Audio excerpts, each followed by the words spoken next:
Transportation Secretary Claude Brinegar testified before the Senate Public Works Committee on how the fuel shortage affects transportation in general and the trucking industry in particular. Brinegar said that lower speed limits and higher fuel prices could indeed help the energy situation. Brinegar put down reports that the crisis atmosphere has been manufactured. The shortage is real, and unfortunately it hit the diesel market first. And I don't think they're being asked to take anything that's unfair. It's unpleasant when it comes quickly, but we're doing all we can to try and relieve it. But I think for the last couple of weeks they have not been treated as equitably as we hoped they would be, but we're doing all we can. Teamster President Frank Fitzsimmons and representatives of independent truckers appeared next, contending that lowered speed limits, if anything, would increase fuel consumption. After the session, Fitzsimmons and independent trucker Gerry got into an argument on what effect their testimony had.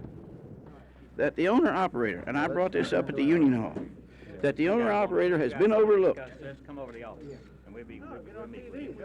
No, that's. I had they this don't want told to everybody me to at a hear it. union This is the meeting. whole problem. We are the guys. We can. I was told this Can at I the. talk a minute? We can't get in to see these people. The only way we can get in to see these people anywhere is to create a disturbance which inconveniences the public and the American citizen. We don't want this. Now, what do we accomplish in here today? Not a thing. Now, what he asked is true. What he was saying was needed is true. There's no doubt about it. But what we want to know is why.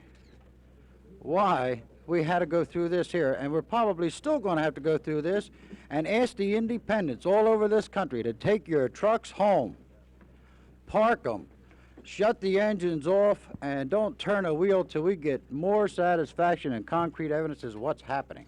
Mr. Fitzsimmons, do you agree that nothing was accomplished inside? No, I don't agree on that, but as I said, we tell these people, and I'm telling them right now, when he says it takes all this to get in to see these people, I presume he's talking about this committee.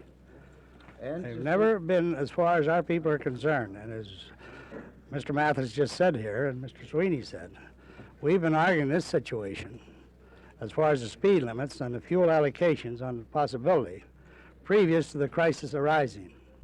Last week, independent truckers said that if they weren't satisfied with the outcome of today's hearings, some action would be taken.